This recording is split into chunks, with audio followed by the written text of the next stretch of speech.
What's up, guys? Welcome back again to your Heroclix headquarters. Today, we're going to be finishing off our full set review, finally, of Spider-Man Beyond Amazing. This is an amazing set. I love, like, almost every figure in here because I'm a huge Spider-Man, Venom, Carnage, and, Sinister Syndicate fan in general, so I've been loving it. If you guys haven't seen all the other parts, make sure and go check those out. But without further ado, let's dive right in to the final part, going over all of the legacy card figures we now have.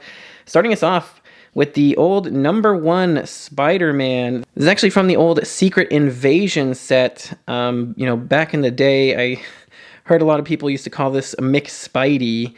Kind of looks like a McDonald's toy or something. So, yeah, he's pretty cool though. I don't know. I always thought it was a fun sculpt anyway. He's just kind of hanging there on the, the street lamp. But anyway, taking a look at what he can do here. He's got the Avengers, Fantastic Four, Spider-Man family, reporter, and scientist keywords. Of course, the Spider-Man team ability. A trait does whatever a spider can, gives him charge. When Spider-Man hits after resolutions, give a hit character an action token. Then on his attack, he's got super strength and precision strike. So nice to have traded charge. I'm pretty sure his special used to be like flurry, and every time he hit, he would give an action token. It was like webbed punch or something. So he still kind of keeps that same feel because whenever he hits, he gives an action token. And the traded charge is really nice because, full dial leap climb is cool. Flurry was cool, but you want some charge to get in there probably is a little bit more useful. But he does still give action tokens when he hits, and the super strength and precision strike kind of gives him a whole new, way of doing things. It would be cool even if that was just flurry. But he can pick up a, big piece of terrain that gives him some giant reach and +2 damage or something. So he can hit for like 5.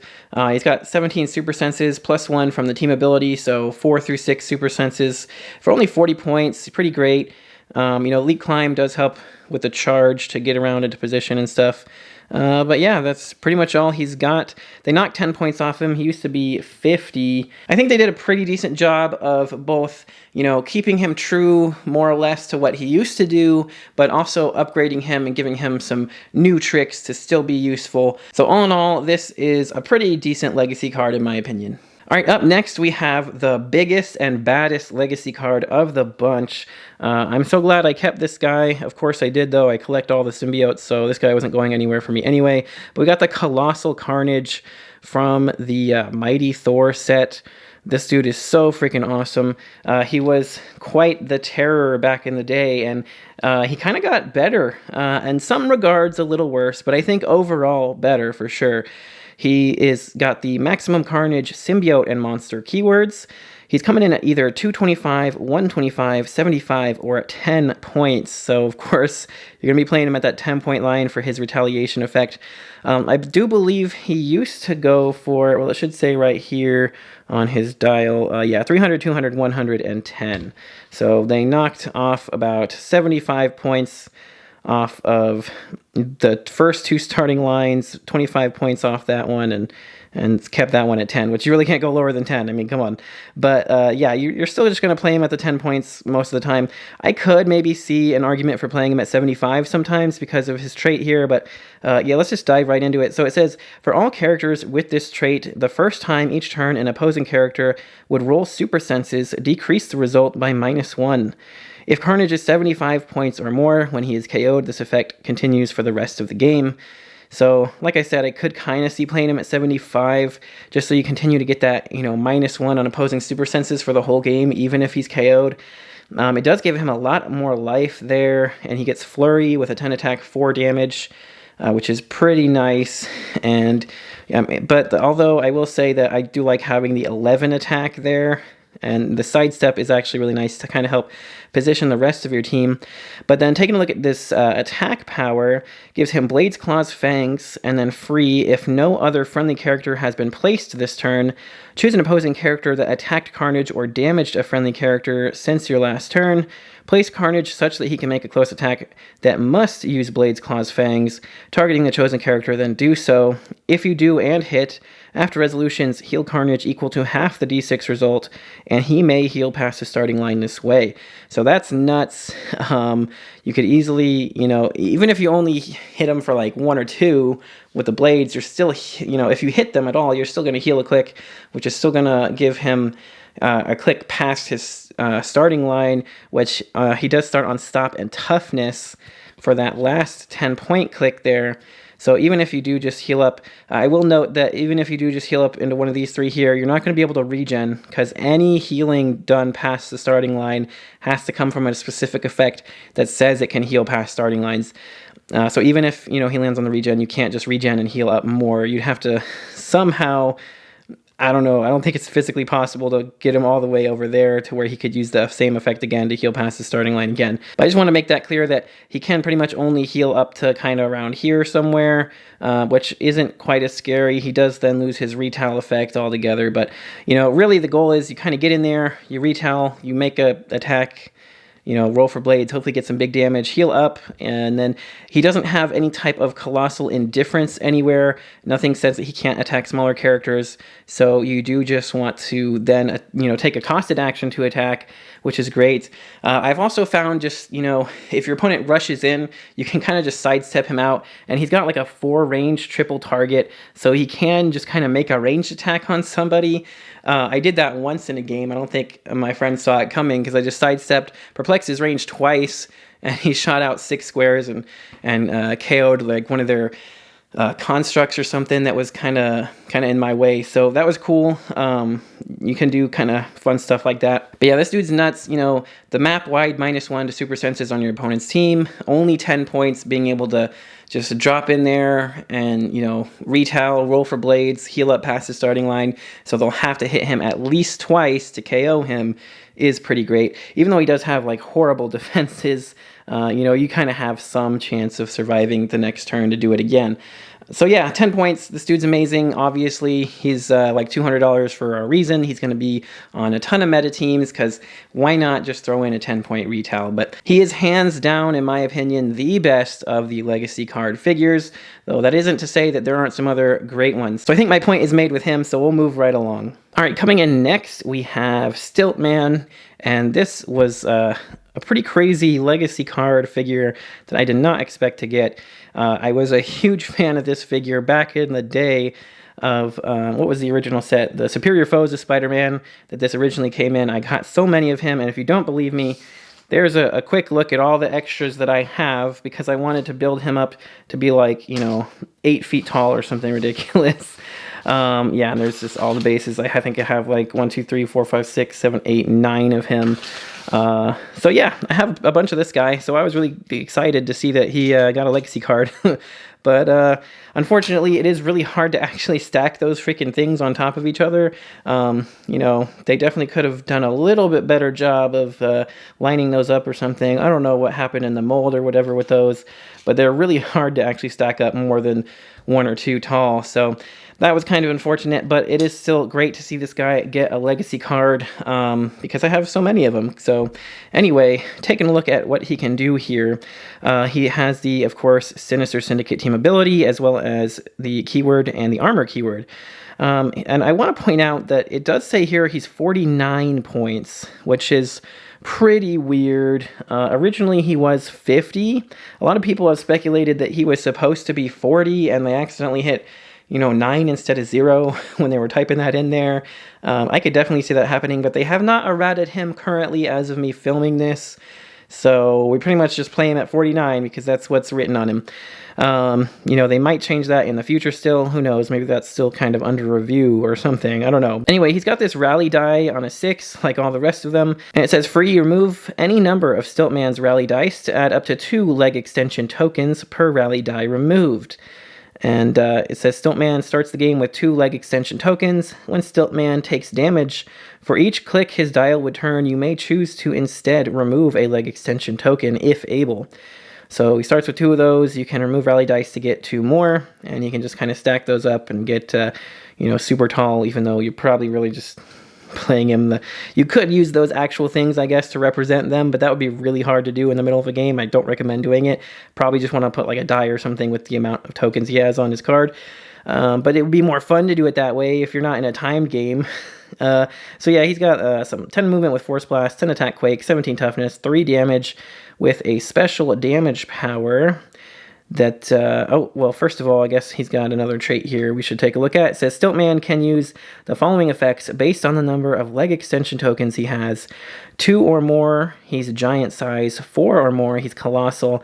6 or more, modify combat values by +1. So you want to get to that 4 or more. You want to get him a rally die as soon as possible. I do wish he had just like a power action to add a leg extension. That would be nice. But regardless, he then has free if Stiltman has colossal size. Choose an opposing character that attacked Stiltman or damaged a friendly character since your last turn. If you do, place him in a square that can make a close attack targeting the chosen character and then do so. So yeah, he just has to have colossal, and then he gets basically just colossal retaliation there. But I mean, he's not indifferent or anything, so much like Carnage, he can in fact take another attack after that. And it is really cool if you do manage to get to the 6, because then he's got +1 to all values, so he'd have 11 for 4 damage on the retail. Then he could attack again, which is pretty awesome. So yeah, I don't know. I love Stiltman. He's awesome. I do just wish, like I said, that the leg extensions fit better, and that you had maybe an easier way to get the leg extensions, because, you know, waiting on your opponent to roll a 6 is not the best. They could sit there all game and not roll a 6, and you might never get his retail effect, which would suck. Which is another reason I kind of feel like he's supposed to be like 40 points, because 49 just seems a bit much. But regardless, I'm still going to try him out in fun games for sure, because I do miss playing my super gigantic Stiltman from back in the day. But yeah, anyway, that's him. He's pretty cool. I like him a lot just because I'm a fan of the figure. And up next for our legacy card figures is Cloak and Dagger. You may notice the sculpt on the card is incorrect. I do believe they mentioned that somewhere in the erratas, that it is supposed to show this sculpt, not that one. But this was a pretty epic sculpt for back in the day. This was also from Secret Invasion, I believe, just like that first Spider-Man we saw. But anyway, this one, Cloak and Dagger, they've got the Spider-Man team ability as well as the Wildcard team ability, or team player, whatever. They've got the Dark X-Men, Marvel Knights, New Warriors, Sinister Syndicate, and X-Men team abilities, or keywords, sorry.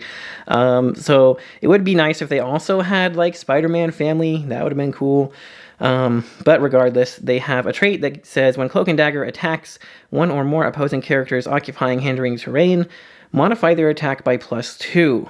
When Cloak and Dagger occupies clear terrain, modify their defense +2. And they have improved targeting for hindering, so that means it's really nice combo with that trait there. That way they can shoot people in hindering terrain regardless of stealth, and they don't get the +1 defense, and really helps that +2 attack of theirs, because their attack's pretty pathetic for those old school stats. Starting off with a 9 is not great, but if you play your cards right, hopefully they'll always have an 11 attack or 10 attack there at the end. And then you have over here the Demon of Darkness, Hypersonic Speed, and Stealth. When Cloak and Dagger hits a single opposing character occupying hindering terrain, until your next turn, the hit character can't be targeted by opposing characters friendly to them. So they can't be targeted by their own friendly characters for Perplex, and I'm pretty sure Prob and that kind of stuff, which is pretty awesome. And then you've got Lady Light, Energy Explosion, Precision Strike. When Cloak and Dagger occupies clear terrain and KOs an opposing character, after resolutions, heal them 2 clicks. So you got some super regen, kind of super steel energy there. Of course, the team abilities there. And pretty long dial there. 8 clicks for 65 points is pretty nuts. 17 energy shield. They got the flight phasing, flight and hypersonic and stealth, which is pretty great. So the stealth is great to help keep them safe. But otherwise, if they're in, just occupying clear terrain, they get +2 defense also. So that means they're going to have a 20 defense from range, a 19 up close. It's almost worth just letting them sit out there in the open, right? But yeah, 11 movement hypersonic is pretty nuts. You got the potential 11 attack, 3 damage for the penetrating blast. One thing that is important to note, they do have, the Sinister Syndicate keyword.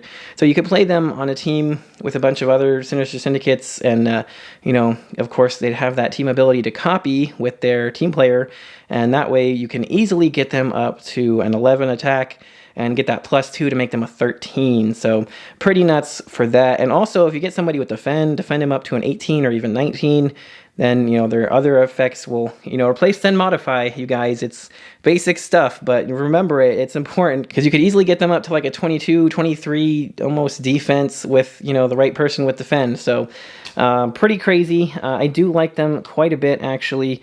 And I can't wait to give them a test run because I never got to play them back in the day, but I did purchase this figure just for the legacy card, and they look pretty fun to me. So I think, like I said, I think on the right team, they're going to be pretty awesome and can definitely take your opponent by surprise. All right, up next is another one of the greatest legacy card figures in the set. We've got Peter the Hunter from the old What If set. Not the Disney Plus set, mind you, the old What If set, actual What If. A lot of people think Disney Plus is What If, but it's not. It's Disney Plus. Anyway, so he's got, he's sitting on Green Goblin's glider. He's got, Doc Ock arms and the Craven spear and everything, like making his throne, which is pretty freaking crazy, because he went crazy and literally just actually killed all of his villains. Said, I've had enough of this. I'm just going to kill you all. So this is Peter if he goes full Kraven the Hunter mode on everybody. He's got Sinister Syndicate, Spider-Man family, Animal, and Warrior keywords. Of course, the Spider-Man and Sinister Syndicate team abilities. Then he's got a trait, the Enslaved Kravenoffs. The bystanders printed on this card are Kravenoffs. Free. Generate a Kravenoff bystander that hasn't already been generated this game. So for that reason alone, that's kind of why this guy's going for $50 or something. He is only 50 points. He used to actually be 90 points, which is pretty crazy. So they cut his point value almost in half. He still has a pretty solid dial. 7 movement charge, 11 attack blades, 17 combat reflexes, 3 damage with exploit. And he can just take that free action to generate any of these guys. He also has another trait here. It says at the beginning of the turn, gain mission points equal to the number of trophy tokens Peter has. And he got an errata because they, I guess, forgot to put the trait on here that says how he gets the trophy tokens in the first place. So I'll put that on screen for you guys. So the trait that's supposed to be on his card that's missing says, when Peter the Hunter or a Kravenoff bystander KOs an opposing character, after resolutions, turn Peter the Hunter to click number 1 and give him a trophy token. When Peter the Hunter would be KO'd, you may instead remove a trophy token and turn him to his last non-KO click. So, once he racks up those trophy tokens, he gets pretty insanely hard to kill because every time he KOs something, he's turning all the way to first click and getting a trophy token. And then whenever he would be KO'd, you just remove a token and he just doesn't die. And then, of course, you have at the beginning of your turn, gain mission points equal to the number of trophy tokens he has. So over time, you can potentially be gaining 3 or 4 mission points a turn, which, if you're playing a long enough game, it could happen. I don't know, mission point characters are always kind of 50-50 on that. You have to KO a lot of characters quickly to really hope that gets, up there quickly for him to actually be able to gain enough mission points. Anyway, I forgot to show you guys all these tokens kind of in depth here. So you've got the Anna Kravenoff that has Flurry with a 10 attack precision strike for 2 damage. Then you've got the Sasha Kravenoff, who's got Stealth, 10 attack, 1 damage with Range Combat Expert, so that's 11 for 2. Then you've got the Alyosha Kravenoff with Sidestep and some Outwit. And then you've got the Vladimir Kravenoff, who's got Charge, Blades, Toughness with a 9 attack. So I'd say 9 times out of 10, the first one you want to pop out is the Anna for the Flurry Precision Strike, or maybe him for the Outwit. It would be really awesome if they all had the Sinister Syndicate team ability, so he could give his 11 to all these guys. That would be nuts. Maybe that'd be a little too broken, I don't know. But anyway, yeah, oops. You just get to run up there, he can charge Blades Exploit on someone, and then free drop a Pog that can Flurry Precision Strike again, and, if you get a KO, he gets that trophy token, goes back to top click, and, makes him that much harder to KO. So he's got a lot going on for 50 points. He can deal a lot of damage potentially, and, he's got a lot of survivability. So he's definitely one of the better legacy card figures we've got, for sure. And, they really kind of cranked him up to 11. He was a cool, fun figure, and now he's definitely better. So that's cool because he is a really cool character, and I do like him a lot. So I can't wait to try him out myself. I haven't quite got there yet, but I will one day. All right, so next up, we have the old rookie like Ultimates Spider-Man. Pretty sure that's what this set is, what set he's from. You know, he's like got the backpack on him and everything. Pretty cool sculpt on him. But yeah, funny story about this guy. I saw he was getting a legacy card, and I panic purchased one. And don't ever do that, because I got the like Peter Parker LE figure and not this guy on accident. So I did that once before with the Batman set, where I accidentally got the Atrocitus that was from the freaking Fast Forces, which I totally forgot even existed. But I digress. My point is, when you guys see the legacy card previews come out, don't just panic buy the first one with that sculpt that you see, because you know, even though I only wasted like $5 on it, it still kind of sucks. But regardless, let's take a look at what this one can do. He's got the team ability, so he's a wild card, Spider-Man family, ultimates, and scientist keywords, the ultimate Marvel team up trait that says, when establishing theme teams, choose a named keyword that a character on your starting force has. Spider-Man gains that keyword. So he can be, you know, just put on pretty much any named theme team. Well, actually, wait a minute. Choose a named keyword. I didn't actually know that there was a distinction anymore between named and generic keywords. Honestly, I'm almost wondering if whoever designed this kind of forgot that they kind of took that distinction away. Unless I'm mistaken and they never took the distinction away, and I just assumed they did, because they took away the distinction between named theme and generic theme. But anyway, named keyword would be something like Spider-Man family, generic would be something like scientist, right? Back in the day, it doesn't really seem to matter anymore. I think they're all just kind of a keyword. It doesn't have a distinction that I know of. Anyway, let's move on to his next trait here. He's got Perplex, and when Spider-Man uses it to target an opposing character, after resolutions, you may replace his attack and defense values with that of the targeted character's printed values until your next turn. So, he's pretty nuts. He's only 30 points. You know, he's only got like 8 movement, leap climb, 9 attack, super strength, 15 super senses, 2 damage. But the cool thing is you can just run up there, right? You know, just get up next to somebody, pick up some big chunk of terrain on the way, so you've got that to hit them with, and then perplex down their attack or something. And then, it'd be better if they swapped stats. That would be nuts. Probably broken, but he at least gains their stats. So if you, like, say, perplex down someone with an 11 attack, 18 defense, perplex down their attack to a 10, then he'll be an 11 attack, 18 defense. And they'll, be sitting there at a 10 trying to hit you back when he's got super senses, and potentially just copy the Spider-Man team ability from somebody else. So I get the super duper senses with the +1. But yeah, I like him a lot for 30 points, just for literally that, just to run up there, perplex down somebody, take their stats, and then next turn, perplex down their defense, and smack them with an object for, like, I don't know, 4 damage at least, hopefully. So he could be quite the nuisance for 30 points. And especially if he's copying Spider-Man team ability, he'll get that +1 to his super senses, which will also help him stay alive. Like I said, I wish his trait actually swapped their combat values. That might be too broken again, but that would make him so good. As is, though, he's still a pretty fun figure for sure. And yeah, I can't wait to try to throw him on Spider-Man team just as a little filler piece. Up next, we've got Frogman. I did not expect to see this guy either, but I know that there was, once a couple years ago when they decided to stop doing knockback damage, there's a lot of people really rallying for this guy, saying, justice for Frogman. It's all he does is knock people back to do knockback damage. And I guess they finally heard us and gave him a legacy card, right? And crazy enough, they also gave us knockback damage at the same time. So maybe he didn't really need the legacy card to update him. But regardless, we got it anyway. So he does get some improvements here. But let's take a look at his card here. He's got the Spider-Man team ability, Avengers, Spider-Man family, and armor keywords. Trait that gives him sidestep. When Frogman uses it and moves after resolutions, he may knock back an adjacent opposing character in a direction of your choice.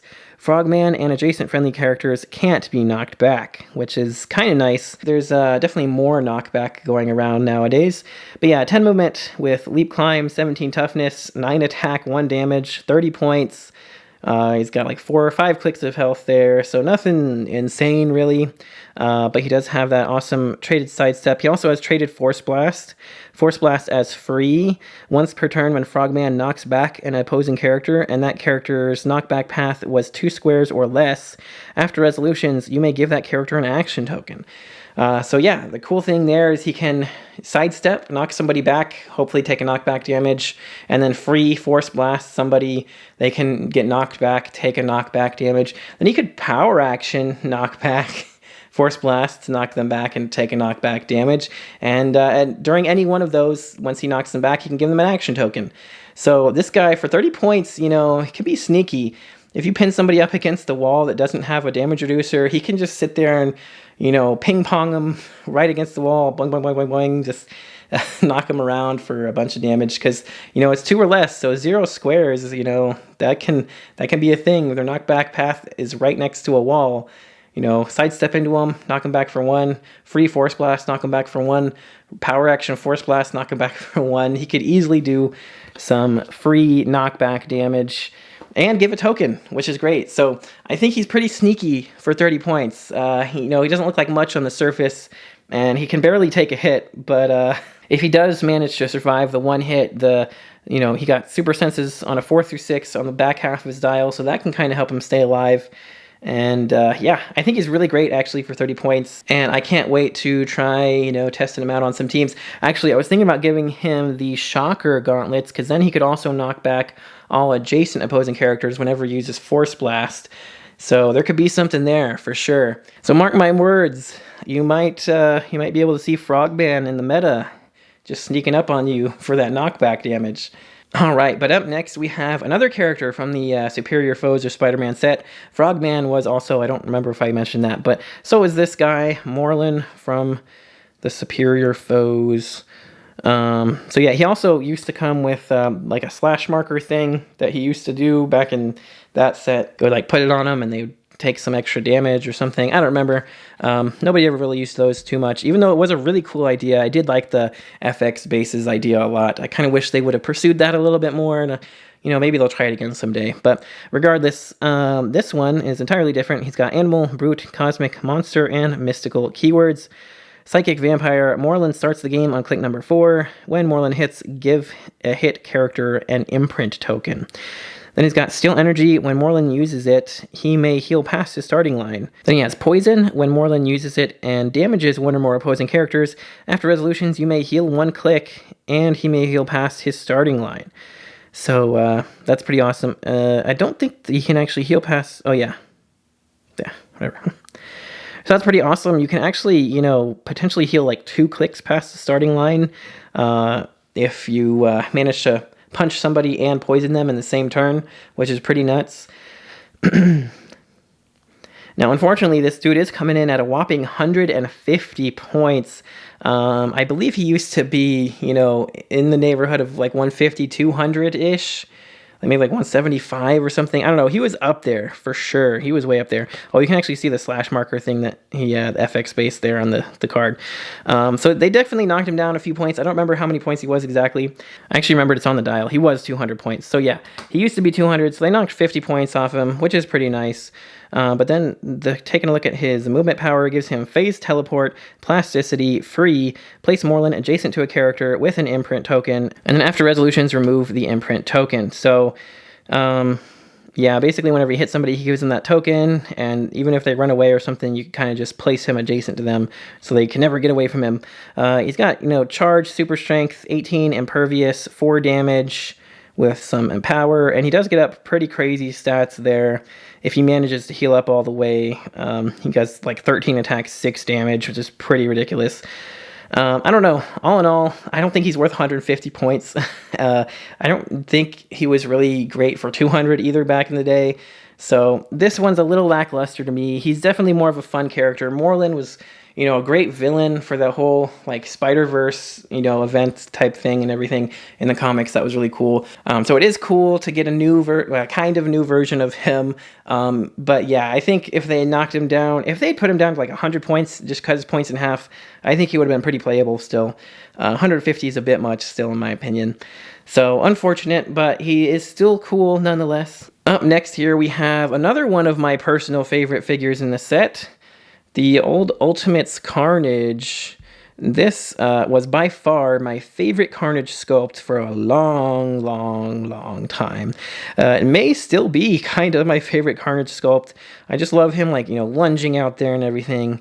and it just looks so cool and crazy and awesome. So still one of my favorite Carnage sculpts of all time. I really like that this one got a legacy card, and actually a pretty good one. So I did actually give him the Spider-Man team ability, so for his whole dial he at least has super senses on a 6, so do remember that. He has got the symbiote and monster keywords. He's got this trait that says Carnage modifies his attack and defense +1 for each adjacent opposing character. When Carnage makes a close attack, he may target all adjacent opposing characters. If Carnage can use Blade's Claw's Fangs, he may do so while targeting multiple characters and rolls a separate d6 for each hit character. So pretty nuts. For only 50 points, he does have like 8 clicks. He starts not great combat values the whole time, but at least starts with a 10 attack, blades, 17 toughness, and 2 damage with some perplex. And the thing is, if you just get him up in there in the right spot, you can easily get him adjacent to 3 characters, and then he instantly goes up to a 13 attack, 20 defense, and rolling blades on all hit characters. So pretty insane, to be honest. And then you got another trait here that gives him Steel Energy, but instead heals 1 click for each damaged character. So that's pretty amazing because, if you do take some damage, he could still be like an 11 attack right here, right? He could still hit 3 characters and boom, boom, boom, he's like healed up most of the way. So he got a lot of survivability that way. And I have play tested him some with the Silver Surfboard way back from the Fantastic Four set, or Future Foundation set, I think it was. Silver Surfboard gives hypersonic and flight, and if they have cosmic keyword, or if they don't have cosmic keyword, after resolutions of using hypersonic, roll a d6, and on like a 1 or 2 you got to give him a token. It's whatever. The main thing is this dude, if you give him hypersonic, he's got a 10 movement hypersonic with flight, so you can easily just TK him out there, hypersonic in, targeting every character adjacent to him, rolling blades for every single one of them. 13 attack is pretty easy to hit with in most cases, so if you do some decent blades damage, he can like just team wipe turn 1 almost, which is pretty nasty. I haven't had quite that much success, but I have had some pretty nasty, turns with him just rushing in there and doing like 3 or 4 damage to like 2 or 3 different characters at least. So that's pretty awesome. With the right equipment, this guy's nuts. Even without any equipment, he's still pretty solid for 50 points. You just kind of got to run him up there and then take an action to attack, which kind of sucks. But I think they did a great job balancing him to, make him actually more playable by today's standards. He was originally 87 points, so, they did knock off quite a few points, making him only 50. And yeah, I really like him a lot. Carnage is an awesome character. The Carnage we got in the set is pretty awesome for like 75 points as well. But yeah, I really like this one a lot. All right, next up we've got the old 6-arm Spider-Man Unique. I think he was from the Clobberin Time set, if I'm not mistaken. I think that's what that is. Yeah, anyway, so 6-arm Spider-Man Unique, pretty cool. Very old school figure there. Pretty cool one to give a legacy card to, though. Spider-Man team ability, Spider-Man family, and monster keywords. He's got a trait that gives him Steel Energy. When Spider-Man makes a close attack, he may instead roll 4 dice instead of 2, and then after any rerolls and dice replacements, choose 2 dice to ignore. So that's pretty insane, because your opponent could prob him, you could prob him, they could replace a bunch of dice, and you could still have 2 really good dice to choose from. Rolling 4 dice is pretty nuts. I do feel sorry for that one guy out there that's probably going to roll 4 1s, though, with no probs on it. That would be horrible. But yeah, I mean, that is a pretty awesome trait. It kind of makes up for his, pretty lackluster attack there. Being only a 10 to start with is fine, but then dropping to 9, 8, 7, 6 even is pretty horrible. But yeah, don't look at me. Shape change. When Spider-Man uses it after resolutions, you may place him in an adjacent square. So traded shape change on top of the super senses with the Spidey TA means you've got 2 rollouts. One that's a 50% chance, which is amazing. He also has improved movement elevated, which kind of redundant with the leap climb, but I guess late dial, it does help him to maybe get away when he's on flurry. But yeah, I don't know, 40 points. That's pretty much all he's got there. You really want to make use of that Steel Energy if he takes any damage to try and heal up. right away. Hopefully just succeed at your rollouts.